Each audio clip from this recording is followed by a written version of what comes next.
Greetings and salutations, everyone. I hope everyone is doing well today. Today I am bringing our friend Victor back, and he's going to share an encounter with us. Everyone's been asking where he is and how he's doing, so we only figured it right to have him come back and share something with us. Before we get into today's upload, though, a couple links. As you know, I rely on my Patreon, my PayPal, and my merch to help the channel to continue to grow and go. All of those links are in the description below. I also have a second channel for creepypasta, fanfiction, and scary voice acting. Stories that, they don't fit on this channel. Now, if that's anything you're into, follow that link, give those stories a listen. You may just like what you hear. Last but not least, Dogman, Frightening Encounters, Volume 1, Volume 2. The audiobook is available on Audible, Amazon, and iTunes. Written by Tom Lyons, narrated and produced by me, Jeffrey Nadolny. The link to both of those books are in the description as well. Now, I've taken enough of your time. Let's get on with today's upload. Shall we? All right, everybody. Tonight I have our very special guest. You've all been wondering what he's been up to and where he's been. I have Victor. Victor, hello. How are you tonight? Hey, I'm good tonight. How's everybody out there, and how are you? I am doing very well. Thank you for asking. It's always a pleasure having you on. I know that you're going to share a encounter with us tonight, but we are going to do another session of call-in Q&A. So yes. I'd like subscribers to email me phone numbers. And this time, I'm going to kind of put a little bit of rules, I guess. Not rules, but stipulation on the questions, okay? The first is it can be... Victor's a hunter. He's nothing more. He's a hunter, and that's what he does, and that's what he loves to do. He's not a scientist. He's not a ghost hunter. So questions concerning hunting, these things down, what he's seen during the hunt, certain activities that they may do to avoid being hunted, yada, yada. No questions about ghosts, shadow men, aliens, stuff that he can't answer. It's not fair, and it's kind of, and I'm not saying it in a rude way, but it's a waste of time because he cannot efficiently answer those questions. He can only give you what he's heard from other people or his own theory and speculation. We'd just like to have it kind of as detailed around what he knows and what he specializes in. So if you guys want to email me your phone numbers, and when you see a call with 518 area code come up on your caller ID, answer your phone, because that's me. Because a lot of people sent their emails in, and we called, and they didn't answer. So that was another big waste of time. But that's our plan for a little while. So right now, what I'm going to do is I'm going to turn this microphone over to Victor, and he can share away. Okay. What I got tonight, this was a hunt that was, I'm going to give a little backstory to it. This happened at it's called Backbone State Park. This is in Delaware County in Dundee, Iowa. And this lady, her name was Susan Shelton. She was 38 years old. Had a son, Troy, 15 years old. And a daughter, Linda, who was 11 years old. And I've got permission to use their names. One day, they was in a situation at their home. They made a break and run from an abusive situation, left with the clothes on their back, what money she had in her personal bank account, her car, and the clothes on their back, and left. Left home, left everything behind, left pictures, left everything. They took nothing. And this is where they came to. And she had found this little state park, and they had cabins, but this state park rented them for a whole year at a time. So she had made arrangements and had one rented for a whole year. The reason and another thing, she had found a job up there also that she could do and make enough money off this job to take care of them. This happened. All this started on May 28th in 2013 when she moved in the cabin. That's the day they actually moved in the cabin. In this place, this state park had picnicking, it had shelters, it had camping, it had campsites, it had 21 miles of hiking trails, it had a lake, it had swimming, boating, fishing, had a trout stream. The trout stream was fed by a spring that was Richard Spring that gave out 2,000 gallons a minute of water that fed this stream. They had a concession stand that was open on Friday afternoon, Saturdays, and Sundays. And this little park was dedicated in 1920. And the Backbone State Park got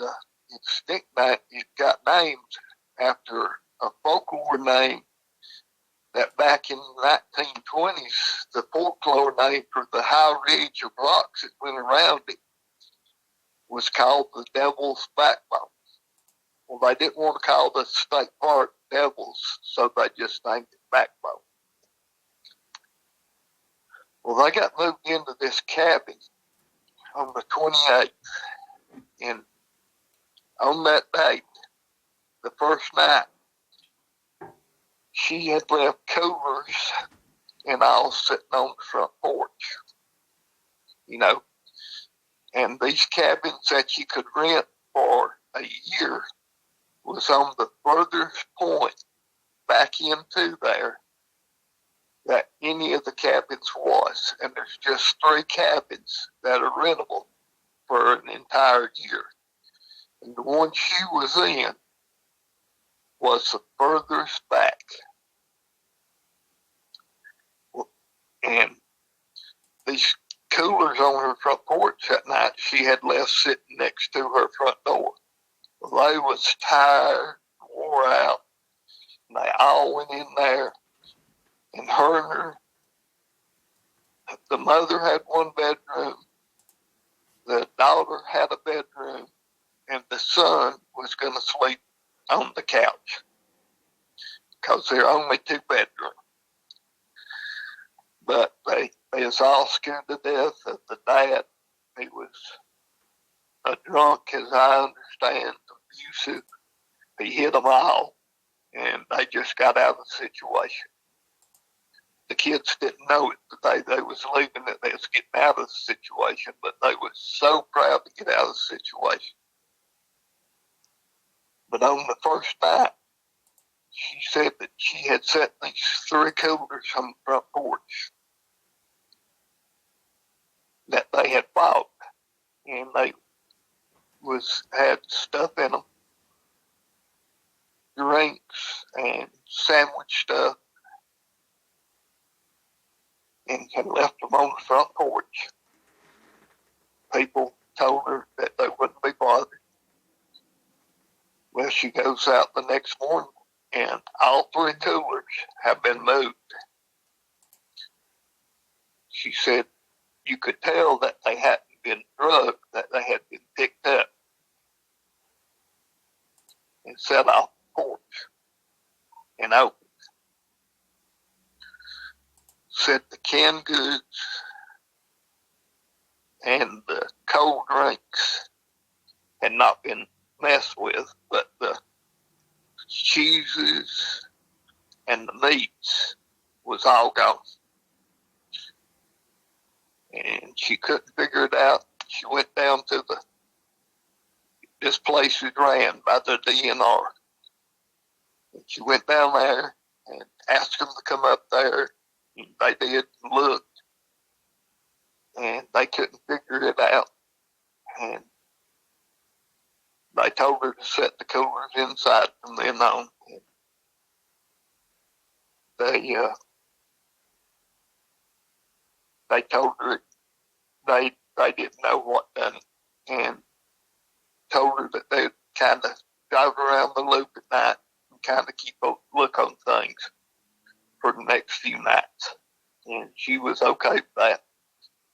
So she went out and bought some more things, put back in the coolers, and put the coolers inside. And the next day, they spent the day, her and the kids, just out about the park, stayed close to the cabin, but, got out and did some of the activities and all, swimming, hiking on a short trail right close to the cabin, and got back to the cabin and noticed this smelled like skunk, she said. And they didn't think nothing about it. They went inside, cooked up their supper, off to bed they went. And that night, nothing happened. Second night, nothing happened. Well, the next day is a Saturday. So there's lots of people coming into the state park, and they're out, kind of mingling and going around and doing things, and goes to the concession stand, and the concession stand is just overran by people. And the man that's running it offers Troy a job, and Troy accepts it as long as his mother's okay with it. And she says, well, that's fine, It was probably less than a mile from where the cabin was, 3/4 of a mile, something like that. So she lets him take the job on Saturdays and Sundays. And not on she said no to the Friday afternoons. For some reason, she said no to the Friday afternoons. So the man was okay with that. So Troy's got him a job now. He'll be working there for the summer, as long as he wants it. So he's working everything. That Saturday, he walks home that night. Place closes at 10 when the park closes. And he walks home after they get cleaned up, and he told the mama that he smelled that smell again outside. And she called down to the office and told them. And one of the DNR comes up there and gets out, walks around, shines the light all around the cabin, smells the smell. And he finally discerns that it's just a skunk. And goes home, and she's good with that. Figures it was a skunk, thought it was a skunk. She had lived in the country as a child and had smelled skunks and thought that's what it was. Just wanted to hear it from somebody, but they'd lived in the city for the kids' entire lives, and they'd never lived out like this. this, and they thought it was the grandest thing, you know. And the smell finally dissipated. And the mother found it unusual that it dissipated so quick. You know, it got out of the air. Because she knew that most of the time when something happened with a skunk, that it lasted a lot longer from childhood. Now, the next day, Sunday, they out. Troy goes to work that morning. The mother and daughter, about lunchtime, walk down to the concession stand. He's working. The man's in there working with him. They get him a hamburger from the concession stand. They decide to go on a longer trail today. So Susan and Linda's off on the other trails, walking and walking and walking. And they're doing one of the 7-mile loops. And both of them keep hearing something breaking in the brush that day, walking off, but they can't never see anything. And they both, when they got back, talked about it, and they described it as both of them thought it was large. Sorry. Thought it was large. And that afternoon, that night, when Troy got in, he mentioned that he heard something off in the woods following him home. And he said it would step on branches, and it sounded like something big, he told his mother. And she thought it was odd. Well, Monday and Tuesday roll around, and nothing happens at all. You know, Wednesday rolls around, and the little girl said that she seen a shadow across her window that night. She said it was a big shadow. And the mother kind of just blows it off and lets everything pass. Everything settles down then for about a week. Nothing at all happens. Not a thing. No smells, no shadows, no nothing, walking in the woods. And it was following weekend. Troy's off to work, and Linda and Susan are sitting on the front porch of the cabin. It's about 9:30 at night, and they're waiting on Troy to get off and sitting on the porch waiting on him to come home. And they are looking down the road for him to come up through there, and it's about 10:15, about time for him to get home. And all of a sudden, they see him just running, just breakneck speed, as fast as he can come. And he gets up on the porch, and he's just out of breath. And his mother says, "What's wrong?" And he said, "There was a man in the woods following me." And she runs inside and grabs the phone, calls down there, tells the DNR officer they're up there just in a flash coming around both sides of the loop. And, you know, trying to see if they can find somebody. They couldn't find nobody, and they stay out. They hunt till about 12 o'clock at night trying to find somebody. Couldn't find nobody. And there's this smells back in the air. Everybody noticed that there's 3 DNR officers up there. Couldn't find nothing. And finally, they just come up there and tell them that we couldn't find nothing. Couldn't find no man, couldn't find no nothing. Said we stirred up in the skunks again. And we're sorry for that. And, you know, just yada, yada, yada.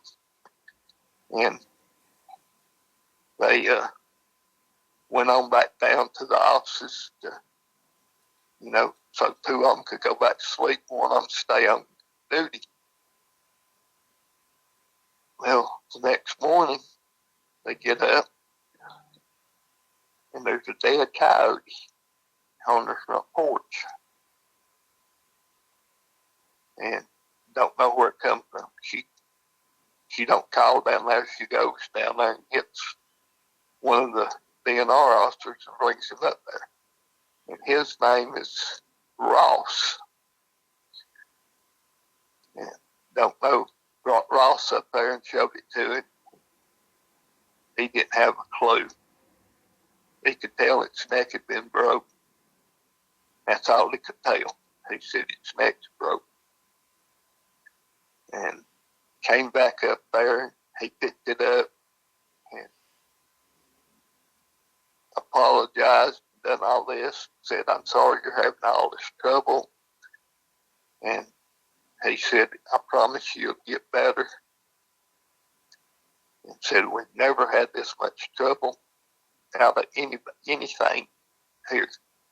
Said, don't know what's going on. And it went on and it rained the rest of the weekend. And sure, it didn't work because the concession didn't open. And Tuesday rolls around, and the little girl gets up out of bed, goes and tells her mother, said, that shadow's covering my window. Well, the mother gets out of bed and walks in there to her bedroom, and just as she gets where she can see inside her room, she sees the shadow move away from the window.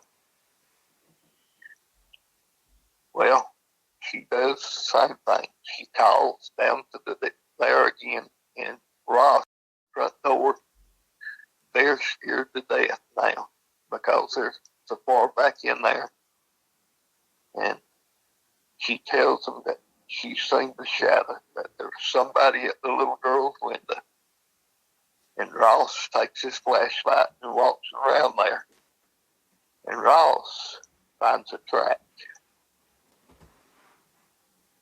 Track's about 17 inches long, about 7 inches at the toes, and about 5 inches at the heel.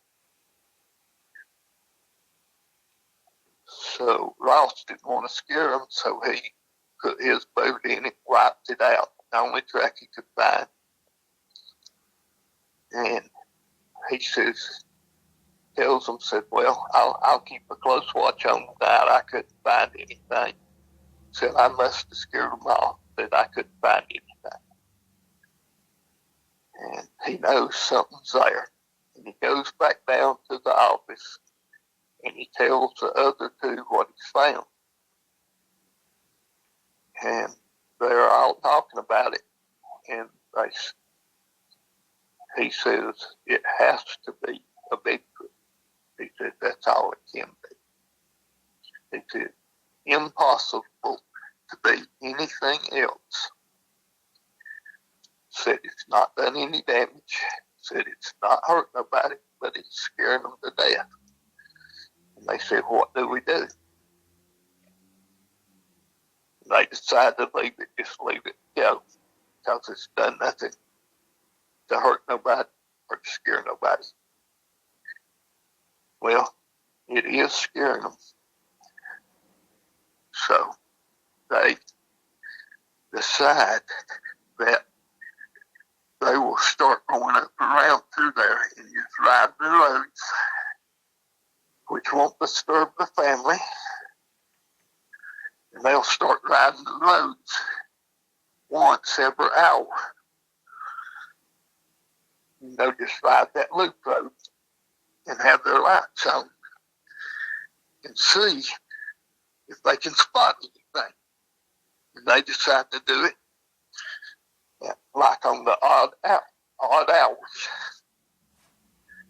And by that, they will let everybody, if it's there, maybe that will scare it off. and they can, that way nobody will be disturbed. So they do this all through the night. That one night, nothing happens, nobody's disturbed. So they decide to do this. And they do this for 3 nights, and nothing happens. Nobody's disturbed. Everybody's happy. And they think they've got their problem solved. Well, on the very next night, the boy, which is a Saturday, walks to work in the morning. Everything's fine. And he walks to work, walking home from work, rather. He says he sees a big, lanky man, 7 foot tall and heavy, and he is flanking him in the woods, and he is not making any appearance to, try to hide.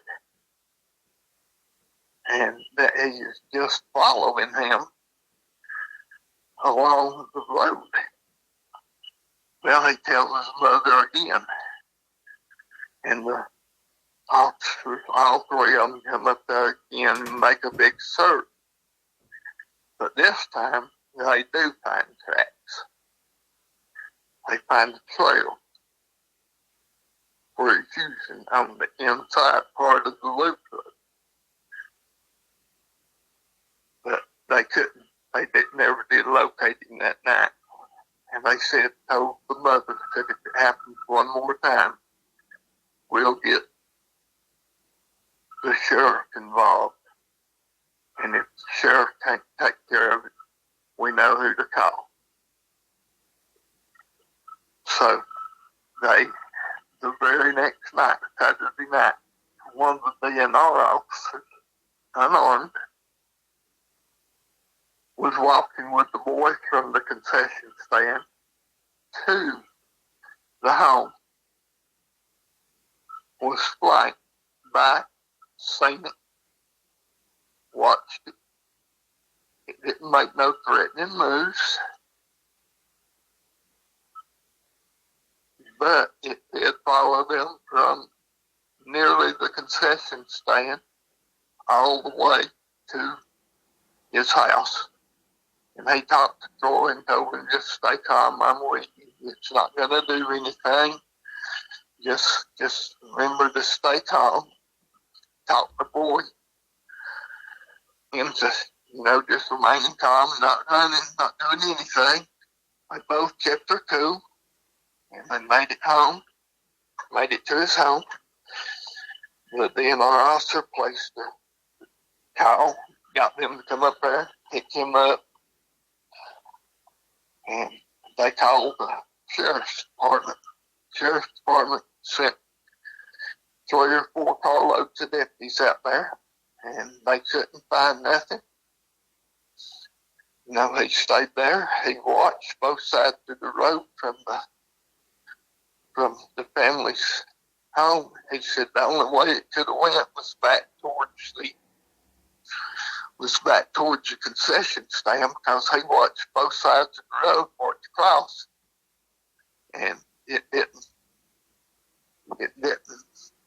cross the road to go into deeper woods, so they figured it's still inside the loop road. And he wasn't sure where it went. So after that, they all the deputies spread out, walked down through, but the little loop road couldn't scare anything out. So, it had gotten into deeper woods. And they thought that, he had just seen something else. And he was sure of what he seen. So they called us.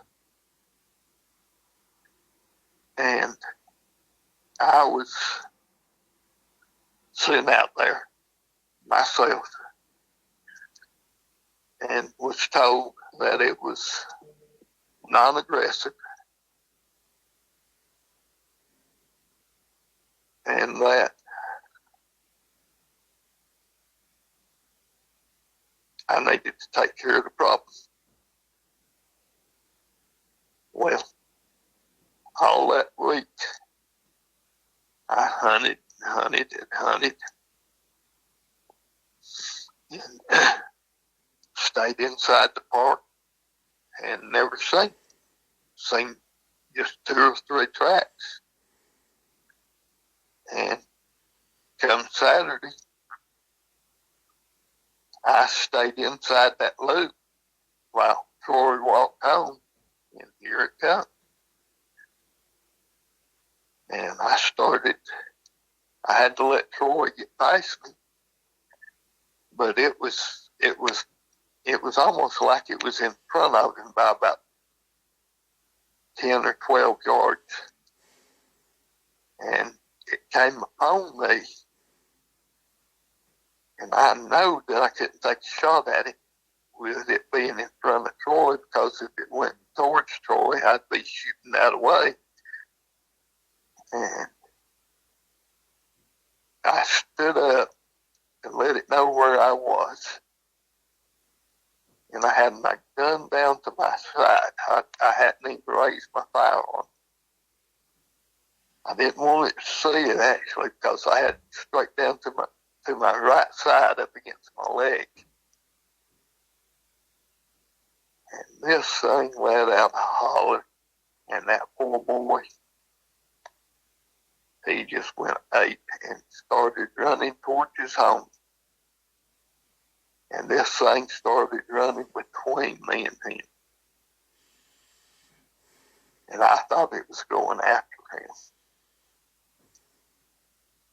But it was going at such an angle that after I thought for about 2 seconds, that I said, no, it's going to go in front of him and go into the deep woods. So I just let it go. And I let it go, and I went after the boy. I got over to the boy before he could get home, way before he could get home. And got hold of him, got him up in my arms, and he just locked on to me like in a bear hug. And I told him he was okay, calmed him down, got him calmed down, and told him it wouldn't happen again, and that I'd take care of the problem, and he didn't have to worry about it again. And he said, I want you to promise me. I said, well, I'll promise you I'll take care of the problem. And I didn't even go try to follow it that night. I just went down there to the DNR and told them I needed to close the park next day. And I told them until I get the problem taken care of, they need to close the park. That's what I told them. And the next day, I hunted inside the park again all day. And that thing had zigzagged all over that park. From that night, it had zigzagged all over that park. And this park ain't very big. I think it covers about 40-something square miles total, which is a pretty good area. But, I mean, it's not that large of a park. And I may be wrong on how big of an area it covers. I can't really remember how big of an area it covers, but it's not that big of a park. And it had zigzagged all over this park. And when I finished hunting that day and that night, I had got outside the park and was on private property, I know, or state land. And when I got on the state land, I got to where it was going towards some, it was on some high ridges, on some, that had some cliffs to it, that you had to really work, go up and down. It was hard to go climb up and down it, but there was cave fronts on a lot of it, and I had to go down and check out them caves. And I went down and I checked out them caves, and I'm pretty sure it'd been staying in them, but it wasn't in them at the time. And I came back up and stayed on the trail, and it circled around probably, I don't know, 6-7 miles outside the park, and then it headed back into the park. And just as it got back into the park on that high ridge, where they call that,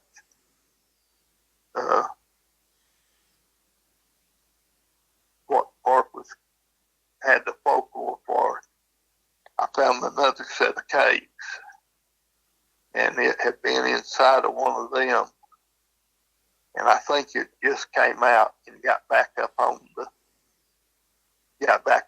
walking trails, and was walking away from me and didn't know I was behind it. And I kept walking, trying to catch up with it. I could see it every once in a while. You know, when the trails would get straightened up, or I could see it through the trees. And it finally slowed down, or something, like there was something in front of it. I could see it turning its head and looking odd ways in front of me. And I thought, well, somebody's on that trail or something. And what it was doing, it was actually turning its head and looking back at me. What I finally figured out. And it was looking back at me, but it never did speed up its pace. It had slowed down and was looking back at me to see what I was doing. And so it knowed I was back there, and finally, on a straightaway about, I don't know, 125 foot, I knelt down and took my shot and put it right in the base of its back of its head. But it was starting to cause problems. You know, it was scaring that kid. There was other people in the campgrounds that had complained about something coming into their camps, overturning their camping stuff and other odd things, you know. So it had done some other odd things. But as far as harming anybody, it hadn't harmed anyone.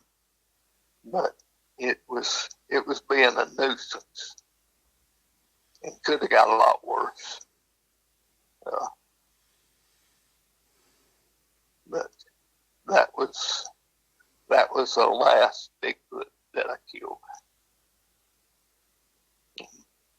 That was in 2016, I believe it was. No, 2013. So that wasn't the last Bigfoot I killed. 2016 is the last Bigfoot I killed. So that was that hunt.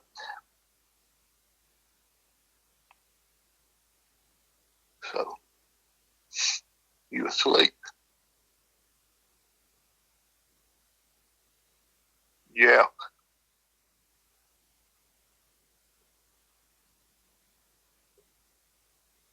Well,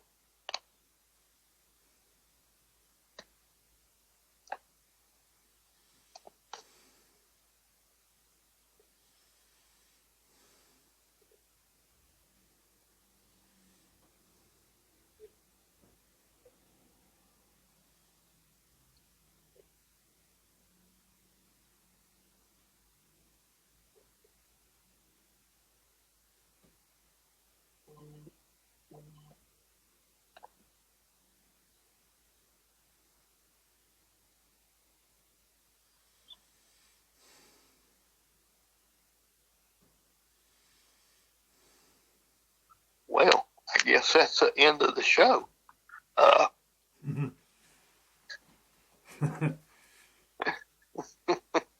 Where you at? Huh? Where you at? I was listening to the whole thing. Oh. So, Okay. I got a question. When was this like where they were camping, this cabin? Was it like a public rental thing, like state owned, rented to public, or? Yes. Okay. Yeah. Okay. It's owned by the state of Iowa. All right. Yeah. I never knew anybody rented by a year, but yeah. they did. Usually cabins like that are, weekly. Yeah, or monthly. Monthly. Yeah, because we have a set of cabins up here on a small lake out in the Adirondacks. And I think you can only rent them weekly or by the weekend. Yeah. So. Yeah, down here in Georgia, you can't rent them but by 3 weeks, and in Colorado, you can't rent them but by 6 weeks.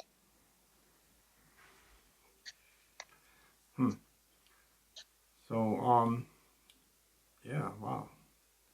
Now, one thing I'm going to let everyone know is, I don't really know how, but Victor and I are putting together these stories, his hunting stories. Now, we are going to be working on the book, hopefully. I mean, I've been thinking about it and projecting, because I don't have any more audiobooks lined up. No one's offered me one yet. But I'd like to have this, start working on it maybe in the next month or two, have it out by late spring. Yeah, I hope to. So, yeah. Yeah, that's very feasible. Yeah. Yeah. Now, this Q&A thing, is there anything that you'd like to kind of address on that? No, I just look forward to some good questions, and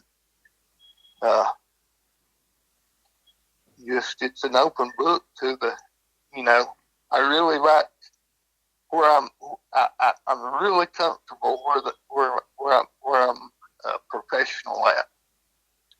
What I really know is the big three. And if you bring me a question about them, I can answer. Right. And there ain't much I can't tell you about them. Absolutely. I've lived them for 42 years. So that's all I've known for this length of time. And I live them day and night because I have the nightmares of them. And I won't even let when I was with my family, I was scared every night I'd wake up, something would happen, because they're that bad. Right. I tried, my housekeeper that's coming to me from Virginia is the only one that's ever been able to stay with me, that knows what happens, and she just stays in her room at night, and her boyfriend stays in her room with her at night, and that's the only 2 people that's ever been able to stay with me. And that's why I'm out here in Colorado alone again, because I can't get past these nightmares. Right. And I'm out here right now by myself because my housekeeper's taking care of everything in Virginia, getting everything packed and getting ready to get it shipped out here, and then they're going to come out. So right now, I'm out here alone. And it's crazy at night. I'm sure. Especially, like when we first met and you were talking about the nightmares that you'd have. Yeah. They're bad. So. They're bad. Now, here's a quick question. You said 42 years. In the Corps. Right. Now, your dad, a lot of people who are new may not know, but your dad was a hunter as well. Yes. When did you find out what he did? Were you... when I found out, I was probably 12 or 13 when I found out what he really done. Okay. Did he just tell you, or was it by surprise, or? He told me, but I think he had even told me earlier, but I didn't believe it, I think he said something like, "You'll never believe what I do if I tell you, son." I think he told me something like that. And I said, "What do you do?" And he said, "I hunt monsters." And I just blowed it off. Yeah. I didn't believe it. And then years later, I realized he was telling me the truth. And I didn't much think I would ever follow in his footsteps. But once I turned 18,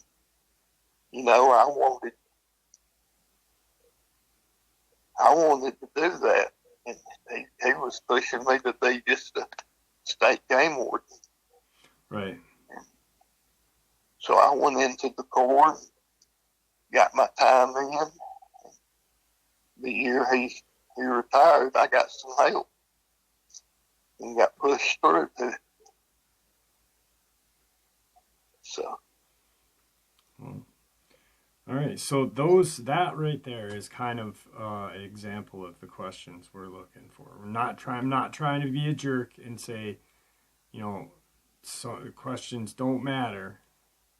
But it's hard for him to answer a question that, he only, like with the shadow person question. You were able to answer that, but not, to the extent that you would like to answer a question to. Yeah. It's not that he doesn't want to answer these questions. He can answer the questions, Yeah, so. it's from hearsay. Right. And the scientists have told me numerous times about stuff, but that ain't first-hand knowledge. Yeah, it ain't. That kind of stuff comes from not me knowing, but from being told. I can't attest to it because I don't know that. Right.